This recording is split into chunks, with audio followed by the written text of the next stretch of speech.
semoga tetap sehat dan semangat. Perkenalkan, Ibu Niketut Martini, pengajar biologi SMA Negeri 1 Sukasada.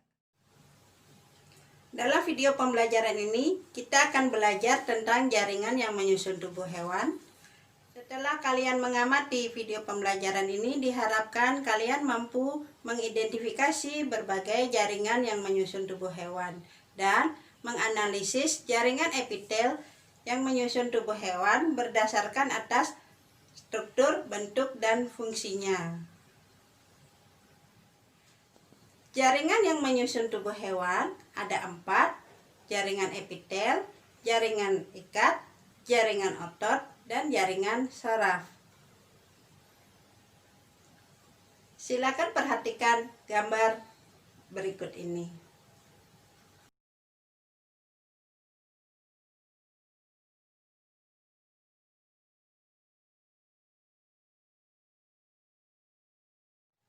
Setelah kalian memperhatikan gambar tersebut, kalian sudah bisa mengamati di mana letak jaringan-jaringan epitel yang menyusun tubuh hewan. Jadi, jaringan epitel adalah jaringan pembatas dan pelapis yang menyelubungi atau melapisi permukaan organ, rongga, dan saluran, baik saluran di luar maupun di dalam tubuh yang berfungsi sebagai filtrasi, absorpsi, dan sekresi. Jaringan epitel berdasarkan bentuknya dibedakan menjadi 3, yaitu jaringan epitel pipih atau squamosa, jaringan epitel kubus atau kuboidal, dan jaringan epitel silindris atau kolumnar. Dan berdasarkan jumlah lapisan selnya, jaringan epitel pipih dibedakan menjadi 2, yaitu epitel pipih selapis dan epitel pipih berlapis. Jaringan epitel kubus dibedakan menjadi 2, yaitu jaringan epitel kubus selapis dan jaringan epitel kubus berlapis. Sedangkan jaringan epitel silindris dibedakan menjadi jaringan epitel silindris selapis, jaringan epitel silindris berlapis, dan jaringan epitel berlapis semu. Sedangkan kalau jaringan transisional, dia tersusun atas beberapa macam komponen sel yang tersusun atas komponen kubus dan komponen pipih. Dan berdasarkan atas fungsinya, jaringan epitel dibedakan menjadi 2, yaitu jaringan epitel kelenjar dan jaringan epitel pelapis.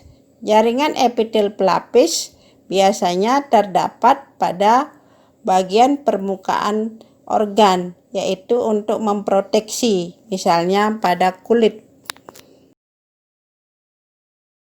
Untuk selanjutnya, kita akan bahas satu persatu mengenai struktur, fungsi, dan letak jaringan epitel pada tubuh hewan. Yang pertama, jaringan epitel pipih selapis. Jaringan epitel pipih selapis atau sederhana banyak ditemukan pada organ-organ seperti pembuluh darah, pembuluh limfe, paru-paru, alveoli, dan selaput perut. Jaringan epitel pipih selapis berperan dalam proses filtrasi dan sekresi. Yang kedua, jaringan epitel pipih berlapis. Pada jaringan ini, sel-sel jaringan epitel pipih berlapis atau kompleks tersusun sangat rapat. Rongga mulut, esofagus, laring, vagina, saluran anus, dan rongga hidung banyak tersusun oleh jaringan ini. Fungsinya adalah sebagai pelindung dan penghasil mukus.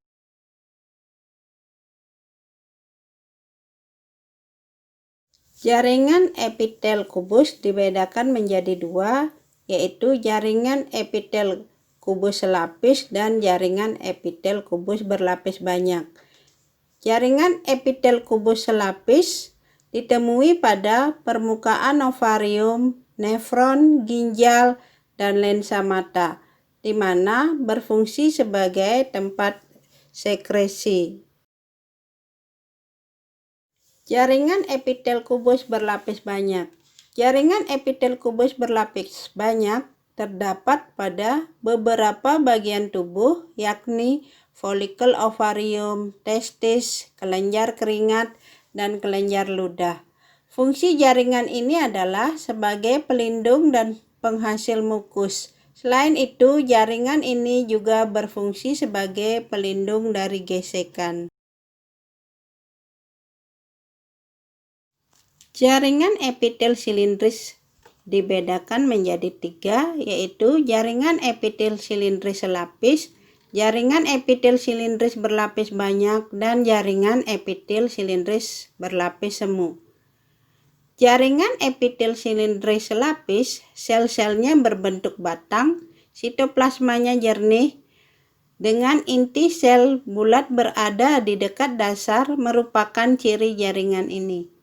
Epitel silindris selapis banyak ditemukan pada usus, dinding lambung, kantung empedu, saluran rahim, saluran pencernaan, dan saluran pernafasan bagian atas. Jaringan ini berfungsi dalam proses sekresi, penyerapan atau absorpsi, penghasil mukus, dan pelicin permukaan saluran. Jaringan epitel silindris berlapis banyak. Seperti namanya, jaringan ini tersusun banyak lapisan sel yang berbentuk batang atau silindris. Jaringan epitel silindris berlapis banyak terdapat pada beberapa organ seperti bagian mata yang berwarna putih, faring, laring, dan uretra. Fungsinya yaitu sebagai tempat sekresi, yakni penghasil mukus, dan ekskresi, misalnya kelenjar ludah dan kelenjar susu. Bagian dari jaringan epitel silindris yang ketiga adalah jaringan epitel silindris berlapis semu. Bentuk epitel ini berlapis-lapis dan pada permukaan terluarnya memiliki bulu getar atau silia yang berfungsi menyaring dan mengeluarkan benda asing yang masuk, misalnya debu. Epitelium ini berfungsi untuk perlindungan, sekresi, dan pergerakan zat melewati permukaan. Jaringan epitelium ini terdapat pada saluran pernafasan, yaitu rongga hidung dan trachea. Jaringan epitel transisional. Sel penyusun jaringan epitel transisional bentuknya dapat berubah dan berlapis-lapis. Epitel ini dapat ditemukan pada ureter dan kantung kemih. Saat kantung kemih berisi urin, sel epitel akan berbentuk kuboid seperti dadu atau silindris. Jaringan epitel yang terakhir adalah epitel kelenjar. Epitel kelenjar banyak terdapat pada kelenjar endokrin dan kelenjar eksokrin. Kelenjar endokrin tidak memiliki saluran sehingga hasilnya langsung masuk ke dalam peredaran darah. Contoh, kelenjar adrenal, timus, dan tiroid. Sedangkan kelenjar eksokrin terdapat pada saluran keluar tubuh, misalnya kelenjar keringat dan kelenjar ludah. Fungsi epitel kelenjar adalah sebagai tempat sekresi zat dalam metabolisme. Untuk lebih memahami materi jaringan epitel, silakan kerjakan soal berikut ini.